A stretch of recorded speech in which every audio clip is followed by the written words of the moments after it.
Alrighty guys, how are we? Almost a little bit of a simpler one tonight, but a little, not simpler, but I guess a little bit more involved, but it's like a better reward. So you're not just sort of putting it all in a pot and then waiting for it to cook. This is, you know, I guess a nice easy sort of substitute for the sort of Sunday roast, but done just a little bit quicker and a little bit easier if you still got those beautiful nice roast veggies and the like. So preheated the oven to about 220. Mine's not fan forced, yours is fan forced, about 200. We've got, so this is basically the lemon thyme chicken. So I've got some beautiful thyme there, I'll chop that up really quickly. A couple of garlic cloves. Now, I probably won't use those tonight because of wife is fructose intolerant, but you would chuck a couple of those in as well. Just crush it, dice it, throw it in. I've got some beautiful chicken thigh cutlets. So this is where all that's left is that middle bone. Alright, and they'll have the skin on, so you've only got the one bone. You can use breast for this, and there's nothing wrong with that. My issue with breast is it's a bit unforgiving at times. So, you know, you've got that little bit of bone in there, a little bit of skin, a little bit of fat and thighs. They're a bit more forgiving when you may overcook it or whatever. Or if you're a bit worried about, you know, timing it along the veg and the like. One nice lemon. Pro tip, if your lemon's really, really hard and you're struggling to get juice out of it, 20 or 30 seconds in the microwave will, yeah, you get twice the amount of juice. This one already feels nice and soft. So all I'm going to do, into a bowl, good juice of a lemon. Alright, so that's the whole lemon's worth of juice, as best you can. You're probably going to want sort of half a cup, give or take, worth of juice. But I've then got, I believe that's a little quarter cup. Yeah, quarter cup of oil. I'll probably use about half of that, so yeah, a couple of tablespoons. I'm just going to help coat that chicken. Just on half a cup of spring onions there. So the recipe online is for sort of, probably for 4 people, whereas I'm doing this for 2. So I'm sort of halving it all. But follow the recipe online, and you know, where I've said, you know, a kilo of chicken online on the recipe on there, you'd probably get sort of 6 big fillets like this for that, as opposed to I'm using 4. So all we're going to do with the thyme, you know, there's no point getting really fancy with it. So just chopping it up, stalks and all. We're actually not going to really eat it, so it's not like it's going through a pasta or anything like that. It's just acting as flavour. I'm going to give that a bit of a mix. Alright. And then we're going to layer our chicken so that we can get it nice and coated. And then we literally pour in that straight over. Alright. Giving it a really good mix, coating all of that lemon juice, all that thyme, right over all that chook. Where's a bit of salt and pepper. So one of the reasons I made a note in the recipe about doing this and not marinating it for too long is because, as I said, lemon juice will start to cook that chicken. So, you know, half an hour is about what I'll give it. You get away with a couple of hours, but I really wouldn't push it too much further, because all you're going to do is start cooking the chicken. It'll start to actually get a little bit tough and be nowhere near as enjoyable as an end result. So we'll give that sort of 20 minutes to marinate.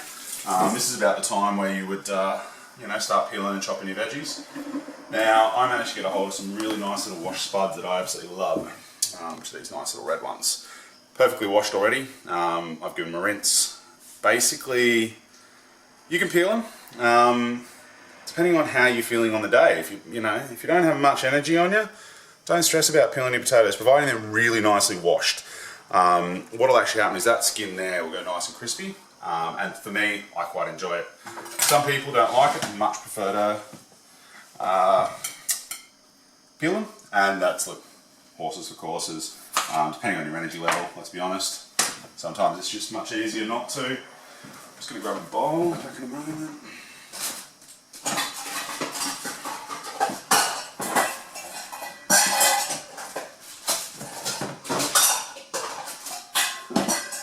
All my big bowls are gone, this is awesome. So, I'm just going to chop these. In the recipe, I've sort of said, you know, 1 potato per person, factoring in kind of getting a few little bits like that. 3 or so each. And, normally if they were big potatoes, I'd quarter them, but these are quite small. So, you know, 3 or 4 pieces per person. A couple of small carrots that I've just peeled, topped and tailed. Some nice sweet potato, again, peeled, chopped up into manageable pieces. The one for the dogs. And on the recipe, we've got broccolini, but as I've said, any of those good crunchy greens. So I quite like cauliflower. It stays nice and crunchy, has a little bit of texture to it, and same with broccoli. So that'll be put aside, and that'll just go straight to salted boiling water. All you're going to do with the veggies, cut it all up, peeled it, and it's all ready to go. So the remainder of your oil, pouring that over, your salt and pepper. Now it may seem like a lot of salt and pepper to go over this, but when you're doing roast veggies, don't be afraid to use a bit of salt and pepper. One, salt helps things crisp up. 2, instead of a boring potato flavour, go and get yourself a chip from a fish and chip shop and have one with salt and one chip without salt, and tell me the difference. And that's what we're doing here, is just a nice coating of salt, getting some flavour into it as it cooks. Don't salt things after you're cooking, it's pointless then. Well, not pointless, but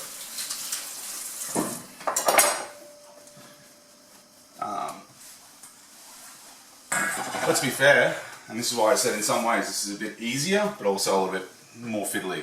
That's the lot. We're going to start cooking it in about 10-15 minutes after we let it sort of marinate. So that's why I sit there. We've got the pan in the oven preheating. So I'm using a big glass dish like that I'm preheating in the oven as well. You want to let that get nice and hot. And then I'm going to throw it all in the pan. I'll show you all that. One of the things we are going to do is we're going to cook the chicken on top of the veg. But that means you put the veg in first, really high temp, try and get a little bit of colour going into that veg straight up. Then we're going to bring it out, and we're going to add the chicken on, we're going to chuck it back in. Where this can get a bit fiddly is if you've got to use 2 pans, you will sometimes need to switch them around so you're getting some colour into the chicken and the veggies. The way I'm doing it, thankfully, it'll sort of all just go nicely together. And then we'll get a pot of water on for those potatoes, for the greens. Alright guys, back on you guys. So, given it sort of 20 minutes, I'll let my chicken marinate. Should have some nice flavour to it now. 2 things. When you're grabbing a hot tray out of an oven, don't use a wet tea towel. Okay, it's very, very dangerous, and the water will heat up super quick and burn your hands. So I've just got an old-fashioned glass baking dish there. I've got that beautifully oiled potatoes and sweet potato and stuff. Heat up. That is the sound of your vegetables not sticking to your pan. So what's going to happen, that's going to go back in for about 5 minutes. And what I'm going to do is in that 5 minutes I'm going to crank the oven almost all the way up. So what I basically want to do is caramelise the outside edges of that potato, get it ready to sort of start getting some colour into it. Even if you get a little bit of crisp stuck on the bottom, that's fine. Things will actually release a little bit as they cook. So sometimes when we put things down and they stick, you can just leave it there for a little bit and let it naturally unstick. Alright guys. Alright guys, so let that potato cook for a few minutes and you'll see exactly what I'm talking about. See how we're already getting colour on top? So what's going to happen now, as soon as we put the chicken on this, we're going to lose a lot of the heat and there's going to be a lot more moisture involved, which means, you know, less of that crispiness. But because we've already given it a bit of a chance to start, it means that at least that flavour is still there. You may not get super crunchy, but you're still going to get that flavour that you only get from caramelising things, alright? So back in the oven, 40-ish minutes, probably about 220. So we'll be back in about 40 minutes. 10 minutes before it's ready to be served, or 10 minutes before it's cooked, grab a little pot of water, chuck it on your stove or your hob on high, get the water boiling, teaspoon of salt in that, and then basically as you're pulling the veg and that out, you'll dump your greens in, and by the time honestly you've served that on a plate, your greens will be done. Alright guys, so we're back. Obviously my production assistant Maisie helping out here. So it's been about 40 minutes. I put the pot of water on to boil sort of 10 minutes ago. It wasn't quite there, so I whacked the lid on it. Almost instant success, we're going. So first thing I'm going to do, grab my veg. I've got a little bit of butter there as well because that's what I'll toss the veg in at the end. Straight into the pot, just leave that be. That'll take not even 5 minutes to cook. Now, while we're at here, rice is fogging up, is absolutely gorgeous. All we're going to do at this point is simply take this up. So notice how we've got a lot of good colour through everything. The chicken is crisped up on top, which is what we're hoping for. Underneath, some of those veggies are still a bit soft, but some have got a beautiful crisp to them. So you're kind of getting that little bit of, sort of different textures right throughout the whole thing. You can just peel all that sort of burnt thyme off if you like, or leave it there. I honestly don't mind it. Some people find it a little bit distracting, if you will, because you're sort of eating stalks, but it's cooked, it's soft enough. And honestly, we're not going to overdo this. Just, 3 or 4 nice bits of potato.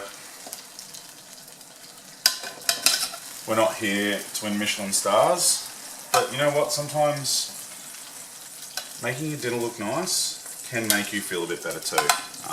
When you're having a crappy day and you've just taken all this time to cook yourself a beautiful meal, don't kind of, I guess, let it go to waste with total laziness. It can't hurt to sit down to a nice big roast with some beautiful veg and sort of feel like you've done a really good thing.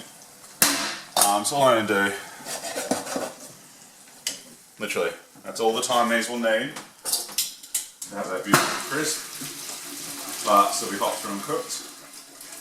I'm just going to drain them. Look, technically you probably should use a colander. I've probably just done one of the most unsafe ways to do it. But still in the pot. Excuse fingers. Bit of butter. Give it a good, let it move. I mean, you can even whack it straight back onto the hob. But all we're trying to do, get a little bit of butter coating. If you, for whatever reason, need a little bit of a lower fat diet, low salt, low sodium, any of those sort of things, probably steer clear of doing this bit. But I find I really love my veggies with a little bit of butter on them. Just has a little bit more flavour. Gets rid of, I guess, that boringness that veggies can sometimes take with them. Just going to add some nice colour to the plate. And voila. Closest thing to a nice roast dinner, made in about, I think it took me an hour in total. Plenty of flavour. At the end of the day, it's a big hearty meal now. I mean, these are huge serves. Chances are you could save half for lunch tomorrow if you really wanted. But I'm just plated up because it's there. Alright guys, talk to you later. Enjoy, and then get someone else to clean up for you. Have a good night.